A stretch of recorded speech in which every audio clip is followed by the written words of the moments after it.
I think a materialist approach to things is very, very consistent with my experience in Christian social justice. I feel like the deeper I get into anarchist practice, the deeper my faith is getting at the same time. I would hope that, securing means of life for all would be something all people of faith would say, oh yes, that's at the basis of what we believe. Those who are most marginalized know the most about the true, the good, and the beautiful. To me, it's less that I think building class solidarity is a bad thing, as much as it seems like if you don't attend to things like anti-Black racism, that's always going to get in the way of building class solidarity, actually. And when you go back, you find that a lot of revolutionary grassroots participatory movements, the precursors to what you could call the barrio assemblies and these grassroots neighborhood organizations, a lot of these were sponsored by the church. What does it mean to say that the Christian tradition is internally contradictory and there are antagonisms there and you're always being faithful to some aspects and betraying other aspects? Welcome to the Magnificast, a podcast about Christianity and leftist politics. I'm your co-host, Matt Bertico. And I'm your other co-host, Dean Detloff. Dean, you were away at camp. You got to give us a report back. You got to tell us what you did. You got to tell us who was the best at Buck, who played the best pranks on the girls' cabin. Yeah, tell us all of it. Just lay it all out here. All right, I was going to save this for the walk-in. It feels like a lock-in talk, but I can, I'll save the juicy stuff for the walk-in, obviously. So yeah, please. I was away at summer camp, an extremely weird thing that I did get paid to do this summer for my extremely weird job, doing Catholic solidarity work. We were at the summer camp, and it was a lot of fun. It was all there. Everything you can imagine was there. There was canoeing. There was a huge tray of macaroni and cheese that you should not have eaten before you canoed. There was all kinds of wild games going on. A great time. No buck this time around. I feel like I need to sort of ingratiate myself to the other adults first before I suggest such a risky behavior. But that makes sense. It was great. So my job was to do social justice programming in this camp, and it was probably, I imagine, the weirdest summer camp for a high schooler to go through. On the one hand, they're like learning leadership skills. They're learning how to bait a hook and catch a fish and do all of it. And then also they are learning about why extractives are very bad in Latin America. It was awesome. We did, the biggest success was, so there's a book by the Boff brothers, Leonardo and Clodovis, called Introducing Liberation Theology, and my friend Keegan, who was on the show a long time ago and works with me, he remembered this passage in there where in a base community in Brazil, they made this great big dragon based on Revelation, and then they used the dragon with all these 7 heads as an object lesson for people to describe the forces of oppression in the world. And we did it with the teens, and I gotta tell you, the teens are all right. They know what's out there, they know what's oppressing them, and they are ready to slay these dang dragons. It was great. What a great week of camp. That sounds great. Well, good for the teens, good for you, bad for the dragons. I'll say this much more though. It's extremely weird having been a person who went to an evangelical summer camp at formative times of my life, where at Christian camp, you do the same stuff. You do the kayaking, you're doing the all the wild tug of war games and so on. And then 2 times a day, they do pull you into a big tent and they ask you to sing a bunch of Hillsong songs. And at the end, they turn off all the lights or candles or whatever is going on. And they ask you to give your life to Jesus. Catholic summer camp rules because we didn't do any of that. And it was awesome. Being Catholic at Catholic summer camp means listening to a bunch of weirdos explain to you why the preferential option for the poor is technically part of Catholic social teaching. What a weird situation, and I'm here for it. It rules. It sounds great. It sounds like it doesn't get any better than that. As a former goer of evangelical church camp, the whole idea when you said it to me the first time, it sounded horrific to me. But this sounds good. This one sounds all right. I think it's fine. I still don't like the idea of camp in general. I'm very much an inside person. I don't want to be outside. But if you have to do it, I guess this is the way. It was great. There were all city kids who went, and I grew up in a rural community. I was really getting back to my roots for sure, checking out what's going on outside. And we were canoeing around, and one girl in my canoe said that she had never seen a dragonfly in real life. And the other girl said she didn't know that lily pads were real. So it was a real kind of like, whoa, this is the world, you guys. You got to check it out. Lily pads, they aren't real. Claude Monet, he made them up in his great painting, The Water Lilies. That's right. Well, good for them. I'm glad everyone learned something. Well, get ready. Hold on to your butts, because this week on the Magnificast, you're going to learn something too, whether you like it or not. I mean, maybe you already know this. It's basically camp. It's basically camp. Our podcast is basically camp for your ears. So this week we decided to jump back into one of Jesus' parables. Everyone likes these episodes, or at least people tell us they like them. This could be all a cruel prank, not unlike camp. So there's that. This time, though, we're going to talk about Luke 16:19. That's right, the rich man and Lazarus. This is everyone's favorite parable, or maybe not, but this is the one that people always talk about. At least whenever I bring up parables in my everyday life, this is the one that people talk about. I don't know why. It's a good one though, for sure. It's a classic. So if you grew up in church, this is probably one that you already know about, and if you didn't, don't worry, it's going to be okay. We're going to read the parable in just a minute. But basically, it's a story about like the inversion of social class. You know, there's a poor guy and there's a rich guy, and they both have their sort of respective lives. And then they both die, spoiler alert, and one of them goes to heaven and one of them goes to hell, and they switch spots. The rich guy goes to hell and the poor guy goes to heaven. It's a great story. It's probably the only time I think ever in the Gospels that Jesus actually does tell you who goes to hell, and I love that. That's fun. But I don't know. There's all kinds of ways to misread this and get it wrong, so why not get it right? Christians on the right specifically love to read the Gospels as being like, you know, mostly apolitical, or at least, more importantly about one's individual salvation. But in this parable, we've got Jesus telling a story about someone going to hell, or, something like hell. It's complicated. We'll talk about it in a minute.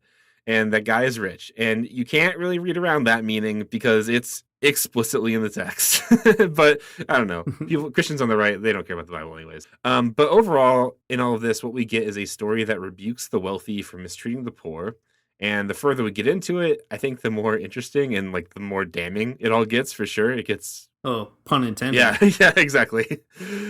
So anyways, to get to the bottom of this parable, we're going to turn back to our two main authoritative commentaries on the Bible. That's right. William Herzog's Parables as Subversive Speech, and also Ernesto Cardenal's The Gospel in Solentiame. Those are our two guideposts. Don't go to church without them. Yeah, exactly. Dean, do you want to do the reading for this week?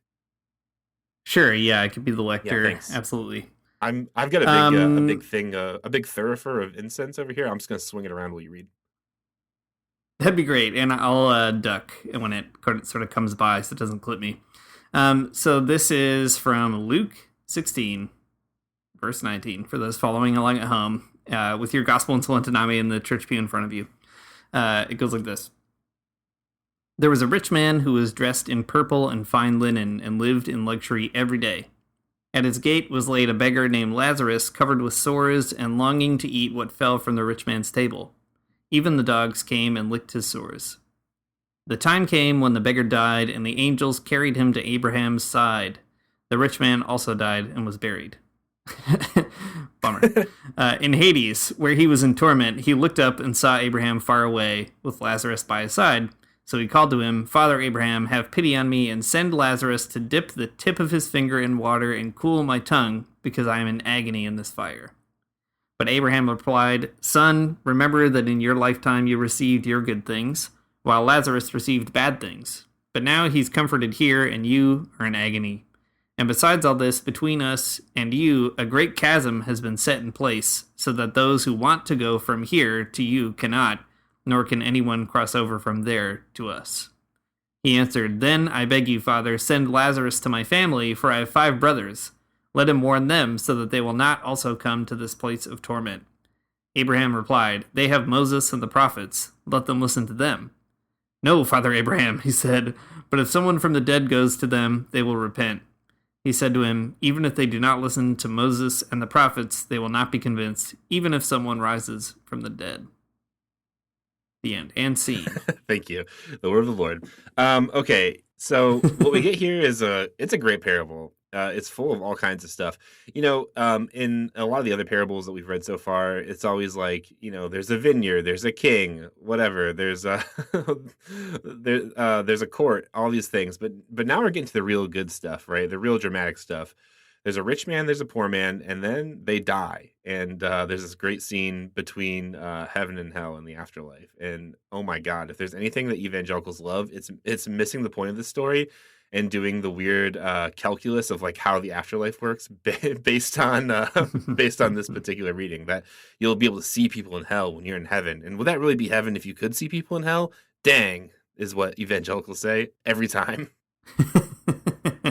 They do have a resounding dang because they can't say damn. No, they can't. Yeah, it's true. I mean, we can talk in a minute about how to kind of deepen this parable a little bit, but I think the two things that are most interesting to me are that this parable, we've done a lot of other parables on the show and talked through Herzog's way of complicating them. What's fascinating about this one is that there's not a lot of subtext to it, right? It's all pretty straightforward. I think that is very interesting, but nevertheless, evangelicals do like to overcomplicate it, primarily because they, I think, are kind of invested in class interests, right? Like, for example, in the parable, I think on a straightforward reading, and as we'll see when we get to the Gospel in Solentiame, is comprised of people reading it from a different social class, you can kind of tell what the class dimensions are here. The wealth is what's going to get you in hell and so on. But in the evangelical sense of reading it, there's this way of really like creating a whole moral mythos around the rich man in particular. At least this is how I've heard it. I don't know if it's the same for you, Matt, but like the rich man didn't go to hell because he's rich, but he goes to hell because he was selfish maybe, or he didn't invite Lazarus in. He wasn't kind of going out to the margins. He was too proud. He was negligent. So the sin is not the wealth itself per se. The sin is like a handful of other sort of moral trappings that go into being a bad rich person, as opposed to a good rich person who presumably would still go to heaven. And in the one sense, that's fair, right? The parable actually doesn't come out and say, well, he was rich and therefore he went to hell, right? I think there's more going on. But at the same time, it also doesn't give us this kind of rich inner life of any of our characters here. And I think it's interesting to at least try to read this parable at face value. And then I think as we'll find, like, getting a little bit deeper, it actually kind of intensifies that simplicity more than complicates it. Yeah, I think that's right. Evangelicals do love to play up the fact that it might not be because he was rich. It might be because of some other reason, like you said, to complicate it and to kind of get around this clear admonition of wealth. Though another way I've heard this read in evangelical churches, which I think is really fascinating, is this is like a warning against people who are looking for signs, which is interesting, right? Like the rich man, he's in hell. He says, "Well, resurrect Lazarus and send him to my family as a ghost or whatever, so that they won't make my same mistakes." And Abraham says, "Nope, sorry, they've got Moses and the prophets." Wow, that was a big pull. I don't think I've ever heard that. Oh, really? One. Oh man, yeah. It's like it's against it's like warning against like new agey kind of people who can summon up spirits or whatever. Wow, that's wild. Evangelicalism is full of this weird stuff. There's no end creative to how far they'll go to miss the point. Well, good for them. Yeah, I think so. Not really. But okay, so we're going to get to maybe some of the class stuff in a minute, though I suppose it's kind of throughout. But before we go any further, I think it's worth maybe talking about some of the characters in the story, and then we can kind of talk about the narrative itself and figure out like what's all going on here. I think at that point, William Herzog is extremely important to kind of parse some of this out for us. I think in previous episodes, maybe we've leaned a little bit too much on Herzog and gotten like kind of into the weeds. So in this time, I'm going to try to just tell you who these characters are, and then we'll talk through the parable ourselves. Okay, so there are two characters in the story. Well, there are three if you count dogs, and Abraham, I guess four. Okay, fine. But there are two really important characters in the story. That's the rich man and Lazarus. So let me tell you about these two guys. So the rich man, according to William Herzog, belongs to the urban elite, the class that controls the wealth, power, and privilege. Jesus' brief description makes the man's position clear. He's clothed in purple, the most costly dye, whose use was severely limited among the elites, and then he wears the garments of luxury, which insinuate that he lived like a king. The rich man eats as he dresses with extravagant excess, not on one special day, but every day, right? That's in there. So the rich man's not just like a rich guy. He's not, the professional managerial class. He's like a very rich guy, a rich guy. So rich that he can eat like he doesn't have to eat Domino's pizza every day. He can eat like the fanciest of pizzas every single day. Right. So there he is. He's extremely rich. Is kind of what we're supposed to get here. William Herzog later he goes on to talk about the descriptions of his clothes a little bit more. The finest garments, the garments of luxury that are mentioned in Luke. He says, at that moment would have been like cotton and like linens from Egypt. So it's like it's imported goods, right? It's something big, which is all just to kind of reemphasize the point that this guy is extremely rich. So there you go. On the other hand, though, there's Lazarus, and William Herzog says this about him. Lazarus is a destitute beggar clothed with ulcerated sores, lying at the great gate. The verb here is often used to describe an afflicted person, bedridden or crippled. It connotes one who has been thrown down or cast down by fate or other unspecified forces. One of the purposes of the parable is to disclose some of those forces. Lazarus is perpetually hungry in light of his skin condition, and he's probably shunned as unclean. This made begging even more difficult and may account for his passivity. It goes on to say some more things about Lazarus that I think are kind of important too. Lazarus has been thrown down at the rich man's gate, hoping to receive what fell from the rich man's table. Most commentators assume this refers to the crumbs or table scraps, but as early as the first decade of this century, Claude Montefort, who's a scholar who I don't know, but this is what he says. Claude Montefort recognized that it also refers to the loaves of bread used as napkins by the rich and his guests. This is a quote from Montefort. Napkins were not used for the hands. The guests wiped their hands on bits of bread and then threw the pieces under the table. Rabbinic traditions cite reasons for purity and hygiene for adhering to the practice, and they also command the gleaning of leftovers for sharing with the poor.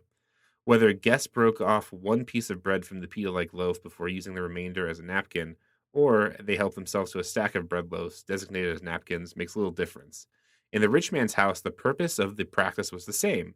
It was another form of conspicuous consumption that turned the necessities of life into disposable. What a weird thing, by the way. Yeah, it is super weird, but I think it's actually an important historical detail that does make the rich man's wealth even like more emphasized, right? That it's not just like, you hear the word crumbs under the tables and you think like, oh, I dropped a little bit of Dorito on the floor and my dog can eat that or something. But this is like, these are people like spilling soup on their shirt and soaking it up with a pita bread and then like throwing that on the floor. And it's like, oh my God. It's the weirdest, right? Like Texas Roadhouse situation. Yeah, exactly.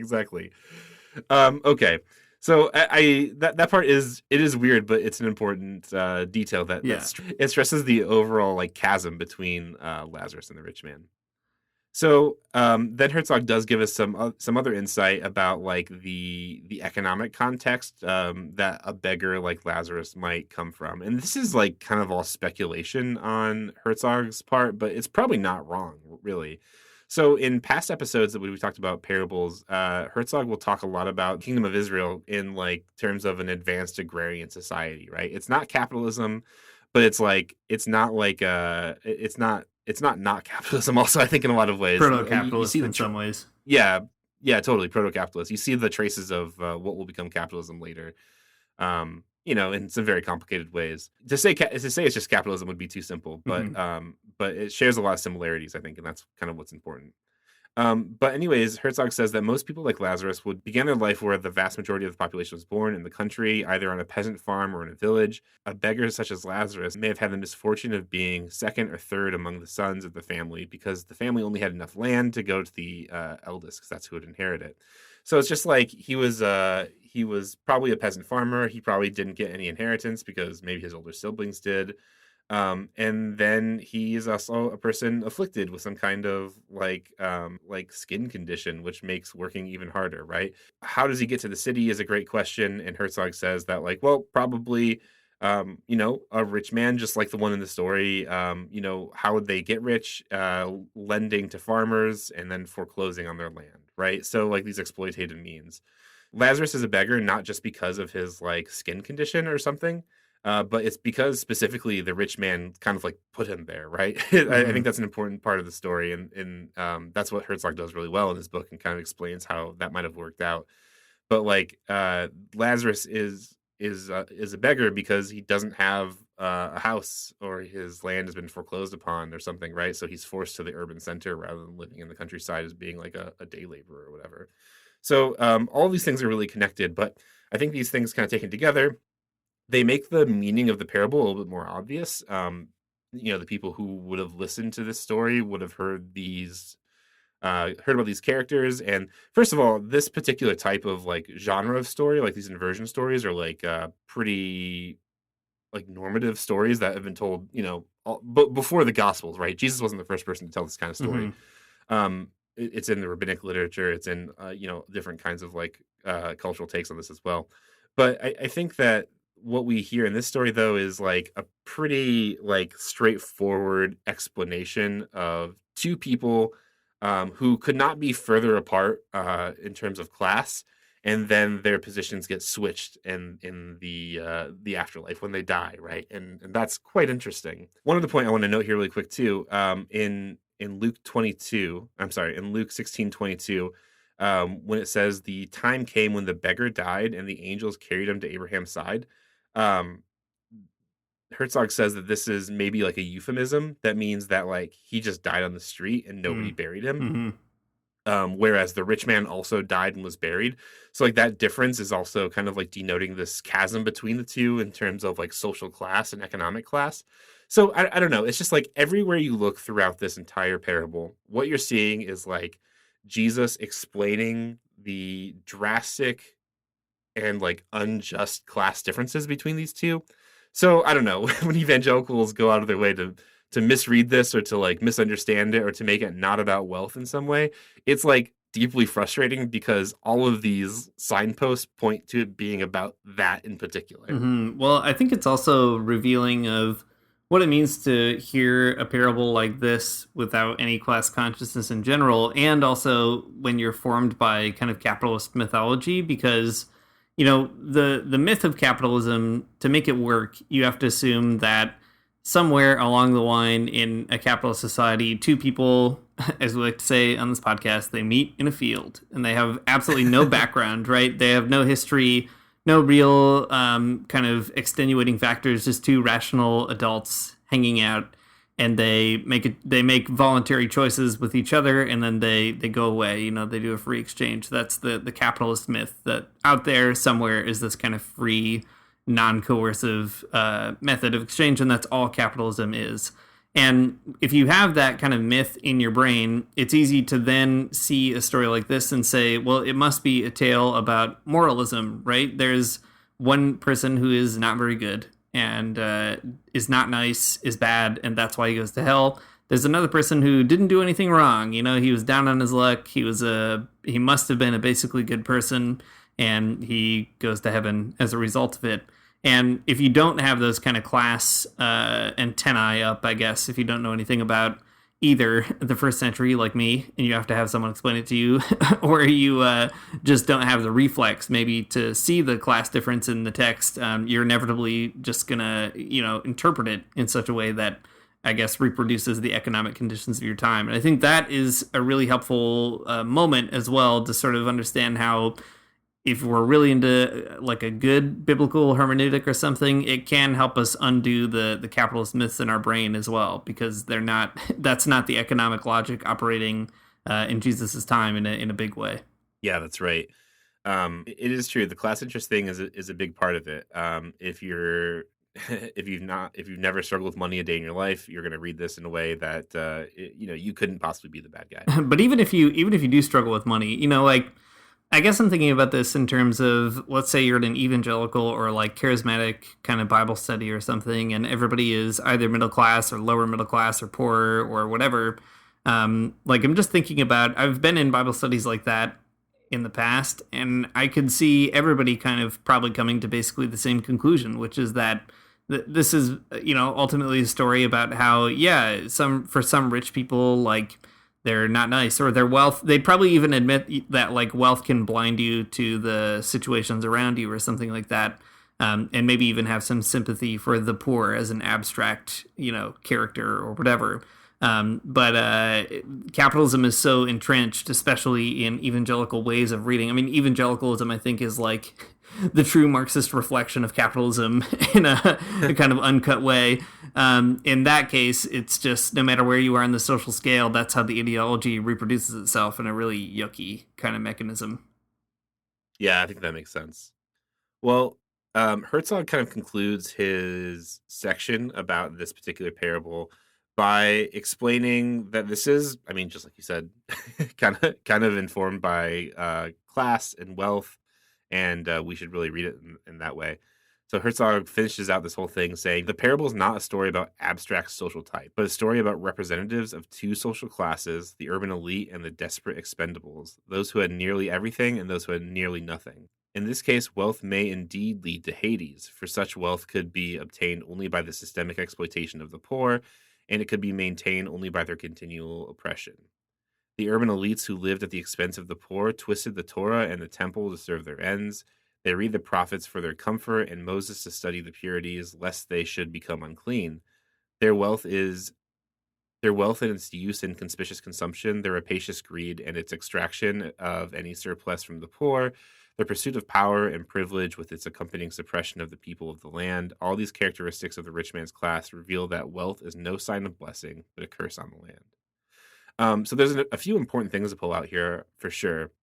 One important thing that might kind of like fly under the radar, especially if Christians kind of reading it today, is that there is like this assumption, I think, in the gospel that Jesus has to kind of push back against a few different times that like, if you're sick or if you're suffering some kind of like malady or whatever, it's because of like some kind of sin that you've committed, right? And this is telling you something different, right? Lazarus, he goes to heaven regardless of like the his afflictions, and it's also a pretty hard push against the prosperity gospel too, right? That like God will give you things if you're like a good person, or if you worship God in just the right way and ask for the right things, then God will give you a bunch of your wealth. paycheck to Joel Osteen. Oh yeah, exactly. So I think there's all that going on, which is quite interesting.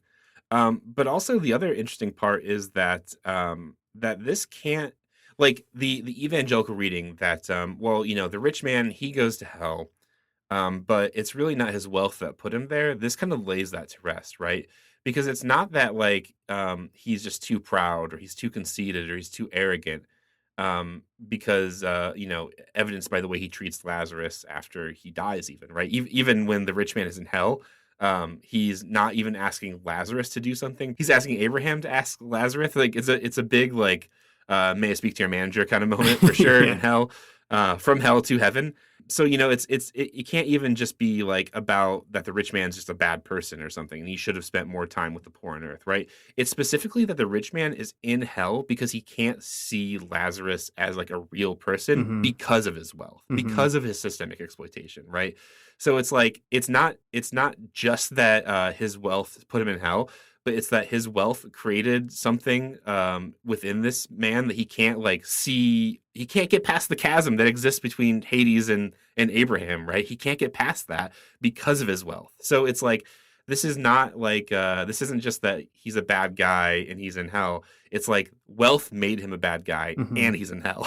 Right. It's both of those things. Right. And I think, too, that piece about his inability to see Lazarus on his own terms is really important because, like you said, it's the can I speak to your manager moment. The fact that he asks Abraham to also then order Lazarus around is really interesting, right? Because it's like, well, these are the kinds of people who get ordered around. Abraham, he's a noble guy or whatever.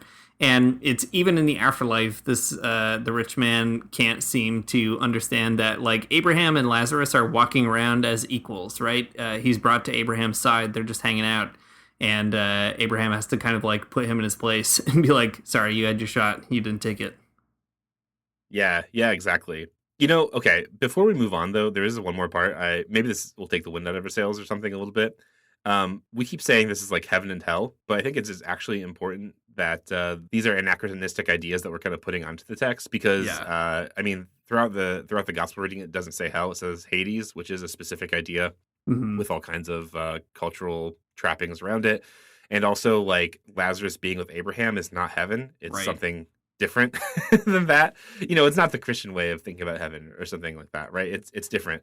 And I think, like, in my experience as an evangelical, I think that there is a very weird tendency to think about this in terms of like how does the afterlife work? How does the afterlife work? Like, this is like some kind of like revealing moment that tells you that, like, when you're in hell you can see people in heaven, and when you're in heaven you can see people in hell, and isn't that so strange?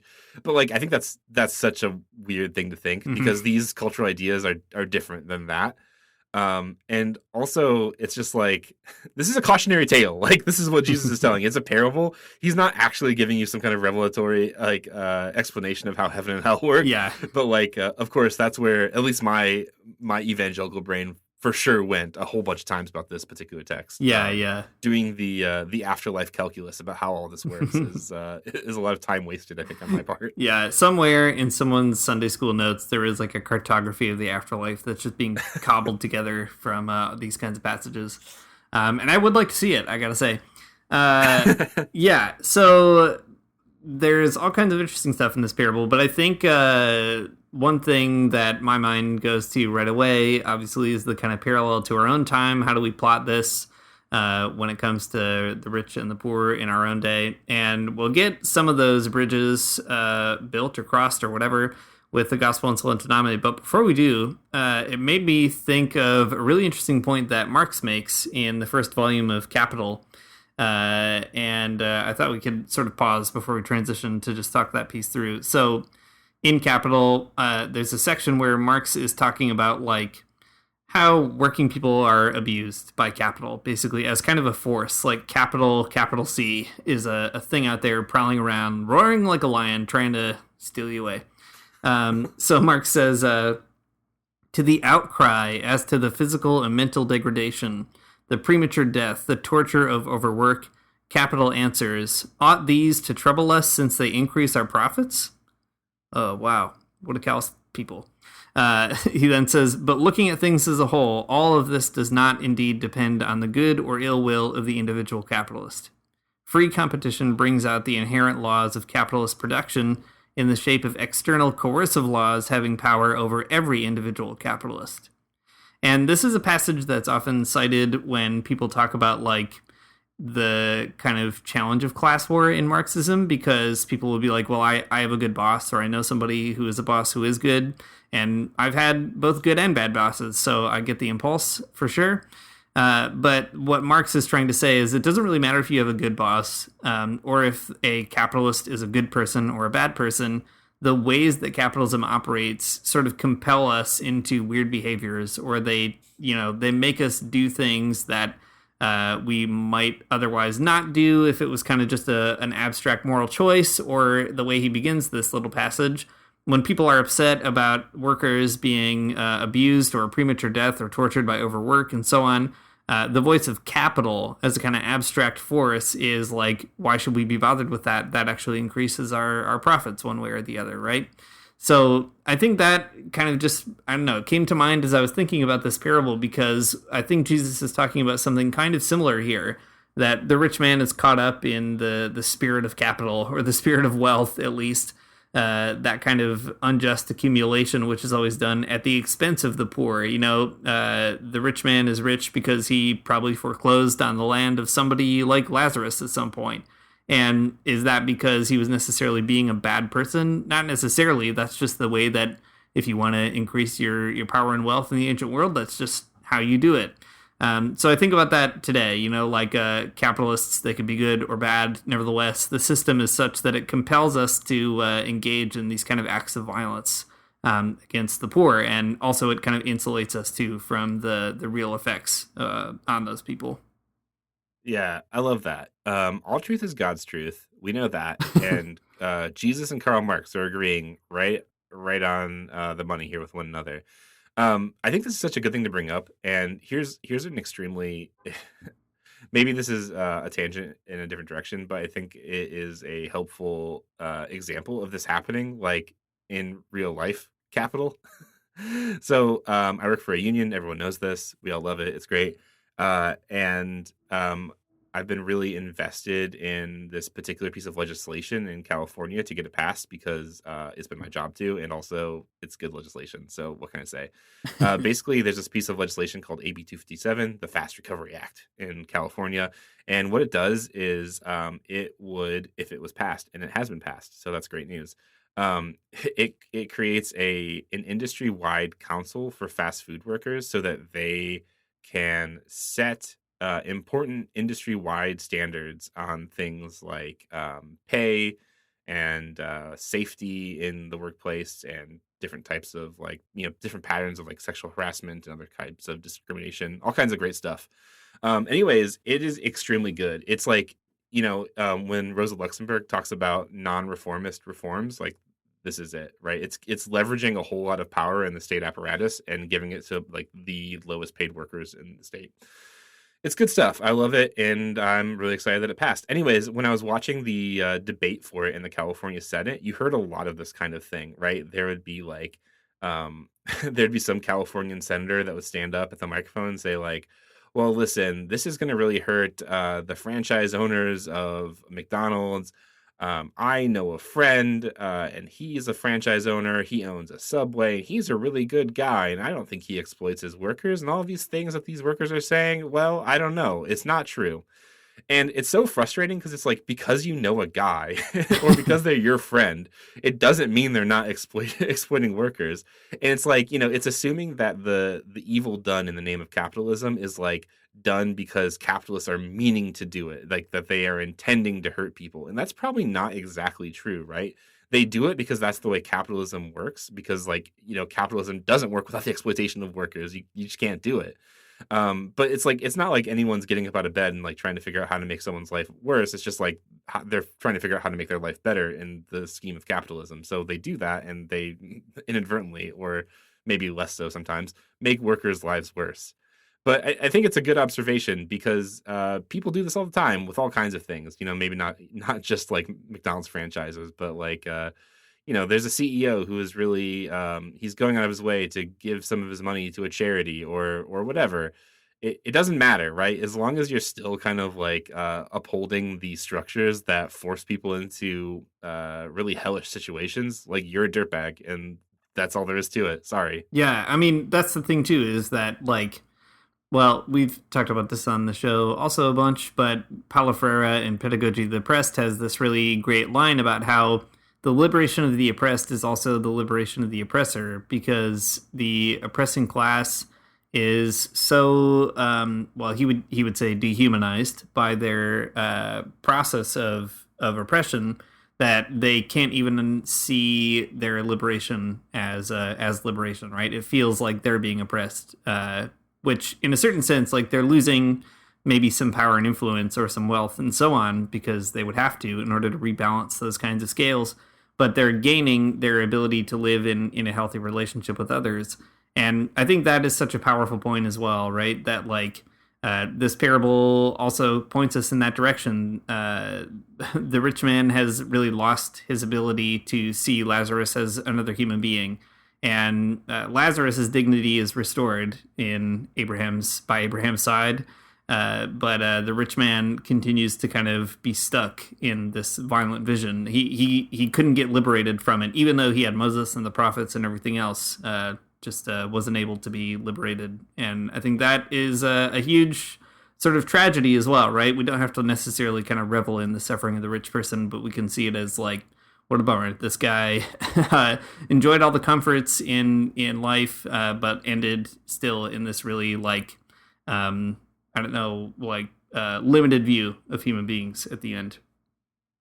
Yeah, that's right. Yeah, I mean, I think that there's a way to read this as like a being about class hatred, which I think would probably be wrong, because it's not necessarily. There's also a sense in which like these, like the cultural ideas around like the afterlife in this story, it's not necessarily final either, right? Like, I don't know, like how would the story have played out differently if the rich man like apologized to Lazarus or something, right? Like maybe it would have been different. Once again, I don't want to get too weighed down about the a cartography of the of the afterlife here that we're getting in this parable, particularly. So I'm going to stop myself before I say anything more. Dean, not only does this story show up in Herzog, but it also shows up in the Gospel in Solentiame. So do you want to tell us about that part? Yeah, for sure. Although, let me take another quick detour since we're on the Marxism kick and you just brought up class hatred. I was just thinking this also comes up, this passage in Karl Kautsky's book, Foundations of Christianity. So Kautsky was kind of like the next generation of Marxism in some ways. Complicated guy, complicated history. He was friends with Friedrich Engels and was a committed Marxist for a long time. And anyway, he got confused during the World Wars. And what can you say? Anyway, he wrote a weird book about Christianity. And in it, he says this. He says, class hatred against the rich appears clearly in the Gospel according to Luke, a composition of the beginning of the 2nd century, especially in the story of Lazarus, which is found only in this Gospel. The rich man goes to hell, the poor man to Abraham's bosom, and not because the rich man was a sinner and the poor man just. Nothing is said about that. The rich man is damned just because he was rich. The thirst of the oppressed for vengeance is gloating here. The same gospel has Jesus say, "How hardly shall they that have riches enter into the kingdom of God? For it is easier for a camel to go through the needle's eye," and so on. Here too, the rich man is damned for his wealth, not for his sinfulness. So I agree with you, Matt, for sure. There's an open-endedness to this parable. In a wider setting, we could kind of imagine like some kind of redemption for the rich man. And when we talk about the gospel in Solentiame, I think there's some good clues about that too. But I think it's also really fascinating that Marxism identifies a moment of class hatred here. And there's something of a moment in Christianity, but maybe that's I don't know how to put it. Maybe that's the difference between a revolutionary Christianity and a kind of pure form of materialism that, like, in Christianity, you could kind of imagine the parable ending differently, but for the Marxists, there's only the kind of class hatred minute or something like that. But let's go to Solentiame. So the Gospel in Solentiame, if you've never heard of it, welcome to this podcast. You'll hear about it 100 more times. It is a commentary on the Bible, a sort of record of conversations had in a community called Solentiame in rural Nicaragua, led by Ernesto Cardenal, the patron saint of this podcast. And they talk about this passage, and they have a few great pages, but I just pulled out a couple passages of insight that I thought were really fascinating. So I'll pull them out. We can pause and chat about them. So one character in the discourse, Felipe, says, "What I think is that neither the rich nor the poor ought to suffer the fate of those two guys in the gospel. The rich man damned for having squandered selfishly, and the poor man screwed all his life, even though afterwards he's saved. Which means there shouldn't be rich or poor. Nobody should be screwed in life. Nobody should be damned in the next life. All people ought to share the riches in this life and share the glory in the next one." I love that. Really communizing the material goods and communizing the spiritual destiny. Felipe's out here trying to put it all together, and I think that's the kind of resolution, right, to the open-endedness. Could we imagine a world where nobody ends up having a bad time? What a good comment from Felipe. Yeah, I think that's really good, actually. You know, there's an impulse within, like, I think more radical traditions that would be like, you know, pie in the sky when you die. That's a lie, as Utah Phillips would tell you, right? And but I think, like, reading the story that way, reading the parable that way, is a little bit wrong, because, you know, it's not like because parables, as we learned from William Herzog, are not like stories that Jesus like says and then they're sort of like done with the conversation. Like those are the ways conversations would start with Jesus, right? He would tell you a weird story and then everyone around would like talk about like what it means, right? And I think what's so cool about Felipe, though, is that, like, I think this is a good example of, like, what you could say after the story. Mm-hmm. You know, it's not like this story, it has, like, a moral to it. It has sort of, like, a moral logic to it. That's all very interesting. And you can hear it and you can understand what Jesus is saying. And then Felipe from the crowd can say this and Jesus would be like, oh, yeah, maybe. Mm-hmm. Good point. Mm-hmm. Yeah, exactly. That is such a valuable contribution from Herzog, too, right? Just to remember that these are conversational prompts, not like conversation stoppers, which is what evangelicals usually treat them as. And not only them, most Christians, I guess, treat them as the open and shut case where Jesus is proclaiming, you know, the end of it. But they're meant to be sort of prompts in community. All right, here's another observation from Ernesto Cardenal. He says, the poor man is badly off because the rich man is well off, or the rich man is well off because the poor man is badly off. There are poor people because there are rich people, and rich people because there are poor people, and rich people's parties are at the cost of the poor people. A point we've already made, but worth kind of reiterating here, right? That the class inversion that we get is also kind of speaking to the maybe like the sort of bounded nature of these two characters too. They only really exist because they're in this weird economic relationship. Yeah. Yeah, I think that's good because, there's a certain way of looking at the story. Like if you were a capitalist, you would be hard pressed to maybe see how these two characters are related. Okay, so like they both die, but like why is the rich man talking to Lazarus in particular? I don't know. Like they have nothing to do with each other, right? Like Lazarus is just some poor guy outside his gates, and like that sucks for him. Maybe he should have got a job. But like I don't know. It seems pretty clear though that these are two characters that are intertwined in an intimate way, not because they know each other, but because they're related economically. Right, and still true today. Maybe even more so that there are rich people like Elon Musk and Jeff Bezos and all the rest of them because there are, millions and millions of people in poverty.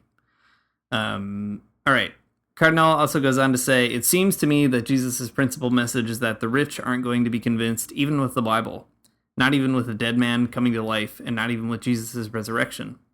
And then the crowd says, so what can we do? And then a character, Alejandro, says, joking, force them to believe. Which I guess they did do in Nicaragua. They had a whole revolution and everything. But I think it's a great sort of problem, right? What do you do when this is a parable told in such a way that maybe it could prompt the rich? It's a cautionary tale, a warning tale. But what do you do when the rich also don't listen to Moses or the prophets or to Jesus? And I like Alejandro's coming out here being like, yeah, well, we just have to create the conditions where they have to believe it. Yeah, no, I mean, I like Alejandro, unjoking, force them to believe. But like, what that means is like, do something that makes them have to listen to you, right? Like, I don't know, like the fast food workers, they pass legislation that now is going to be a thorn in the side of every like big fast food company in the entire world. And what is that? It's forcing them to believe. It's exactly that. I mean, what's a revolution but forcing the rich people to believe that the rich aren't convinced by the Bible, but they'll have to be convinced by something else. There it is. Yeah, exactly. All right, one last sort of bit from the Gospel in Solentiame. So starting with a character named William, he says, Abraham has told the rich man who is being damned that there is an abyss between him and the other man. There is an impasse, total separation, and it's the rich man who has placed that abyss of separation between the two of them. Reading a little bit into the text, but nevertheless. Sure. Cardinal says, there are now advanced sectors among Christians who don't believe much in hell. It seems to me a very revolutionary dogma that there is a place of damnation and that the rich are in it. pretty classic Cardinal line, but anyway, something to put on the table here. Yeah, for sure. I can empathize with the Christians who don't believe in hell much. I feel like a lot of times I don't believe in hell much, but this one sounds good to me. This is a good one. It's a chasm. There's a chasm between people and hell. The rich people are on one side, everyone else is on the other side, and the rich people are the one that are kind of keeping it in place. I think that sounds about right to me. Yeah, maybe this is the time to sort of put on our speculative cartographer's hat and think about how does the chasm even get there, right? So in the end, Abraham just says that there's a chasm that has been placed, right? He doesn't really say like who put it there or why it's there. Yeah. But there's so many fun ways to read it. Like maybe the chasm is there because you have to protect the Lazaruses from the rich people trying to order them around or something, right? I like William sort of coming up with this interpretation where the rich man is the person who put the abyss there in the first place, which makes sense, right? He can't even recognize Lazarus as a human being in community, so it's a kind of symbol of that division, maybe. And kind of reading that in with what Cardenal says, that there's a place of damnation and the rich are in it. I think if we read those things back to back, there's actually a really interesting kind of suggestion there that there's a place of damnation and the rich are in it, but it's the rich are there because like they've made it so, right? They've made it such. That is, I think, a really unique take, and one that's like operational, maybe in a way that other versions of hell just kind of are more about, I don't know, retribution and enjoying people's suffering, or coming up with the weird kind of affect of like watching people from hell and heaven, all those kinds of weird questions. This is a dumb story to tell. I've probably told it before, and I've probably told dumber stories, but anyways, I'll do it. When I was 19, I took a philosophy of religion class at my evangelical Christian college, and I read Saint Anselm, and got into the ontological argument for God. God's like the greatest thing, and if God is the greatest thing, then God must exist, because existing is better than not existing, right? Some good stuff there. Reading, that's probably not exactly the ontological argument, but I'm not gonna stop now. In reading that like really spun me out in this very weird direction, because if God is like this really good thing, then how can God send people to hell? Like, and that deeply messed me up. And I remember going home during like Christmas break and telling my mom that I didn't believe in hell anymore. And that was like the initial rift. I think not necessarily that there's a rift in our relationship, but that's like the initial rift between me and like that particular type of Christianity.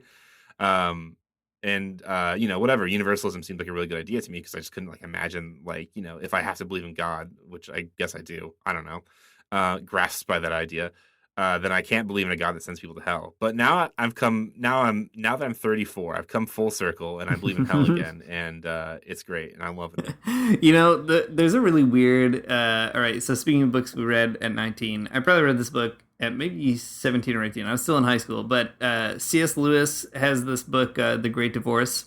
I couldn't tell you if it's actually good or bad, because I was too young to remember. It happened too long ago that I read this book.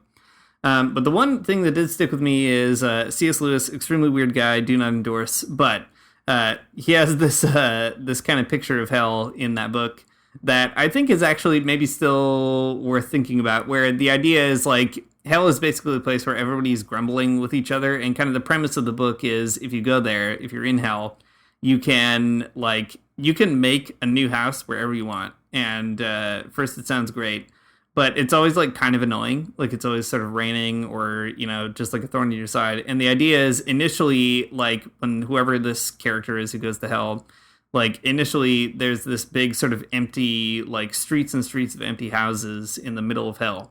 And he learns later that it's because people just kept building new houses further and further away from each other, because they like couldn't stand being next to each other. And the sort of plot, I guess, is that people are in hell because they just like would rather be there than live in community together in a healthy way, which is what heaven is. And I think there's something to that that maybe if you kind of put a class spin on it is pretty interesting, right? That like hell is the place where people go because they actually do not want to live in an egalitarian way. It's why maybe like I think it's hard for me to believe in an eternal hell these days, but I really like purgatory a lot. I really like the idea that like everybody's got to get something burned off before you finally make it into that big communist kingdom in the sky. And, some of us have maybe a little more to burn off than others, but we've all got to go through it. So I think that's where I've landed metaphysically. Purgatory is great. Hell, who could say? But we've all got to sort of burn that off. Sure, whatever you say, Dean. That's fine. But for me, I believe in hell specifically. Right, of course. And rich people, they're there until they're not there anymore, and it's great. Right. It sounds like purgatory, but that's fine. You're Anglican, so I'm too Protestant to believe in that kind of thing. It doesn't make any sense to me. There's a big hill I have to walk up to get to heaven. All right, whatever you say. Think of it more like a big dentist's waiting room. All right, it's a big dentist's waiting room, and some people are on the very far end, though, is what it sounds like. For sure. The highlights magazines, all the crosswords have been done, and they're from like 30 years ago, so not going to enjoy those. Now I'm just picturing, though, the rich man yelling across the waiting room for Lazarus, and that's a great image. Yeah, exactly. Yeah, he's going to have to wait a long time for that hygienist to get around. All right. Well, okay, Dean, we've come so far.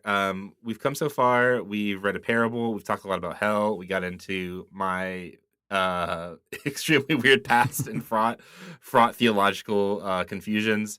And that's great. What do we come to at the end?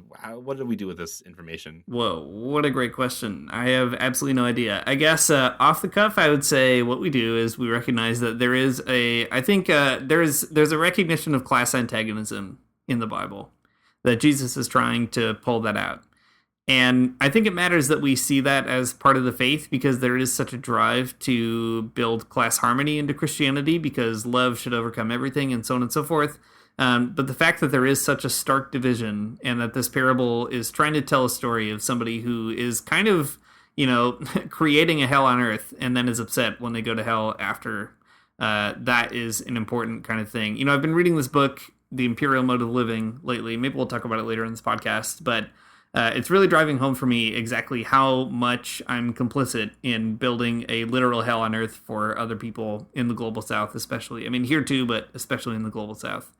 And I think we need to rediscover that part of Christianity, the part that's trying to get us to see other people as people, trying to get us to not order the poor around to make us shitty minion backpacks or whatever else we're buying here in the global north. The Bible's pointing us in that direction. That's what I'm going to say. You put me on the spot, Matt, so I'm going to put you on the spot and say, what do you think we should do with this parable? Well, I mean, I think what you said is good. I agree with you. Is what I'm going to say. That's where I'm going to center on.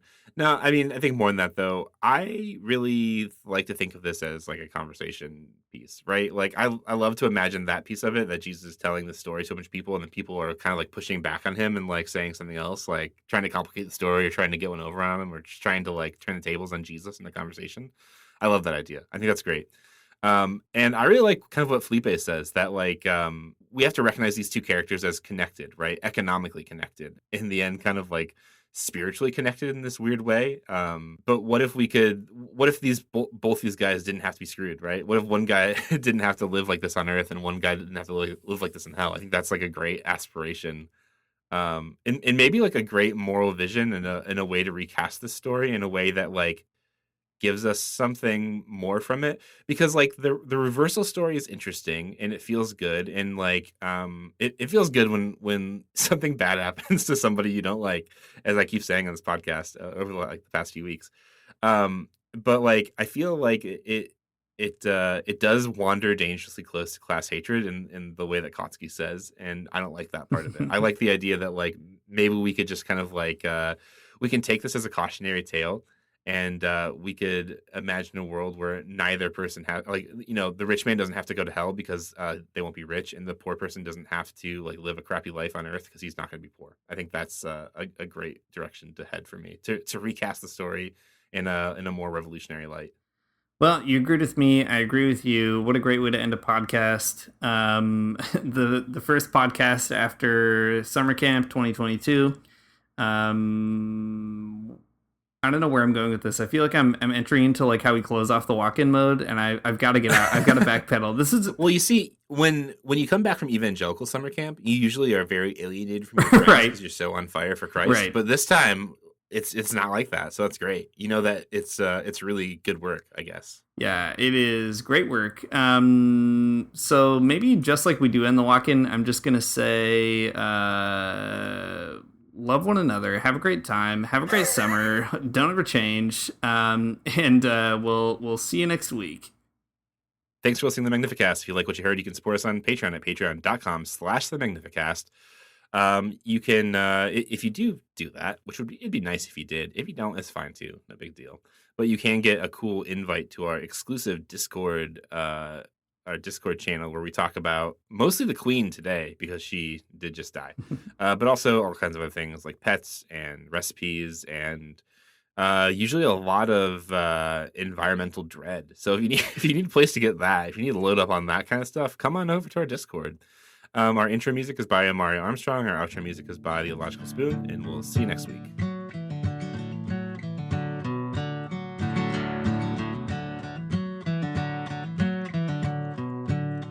I don't wanna get up for church in the morning, souls alive. Heaven come to earth and there won't be no church. We'll meet down by the riverside. There we'll swim with all creation. Never get tired, never bored. Don't worry, someday there'll be no dam between us and our Lord.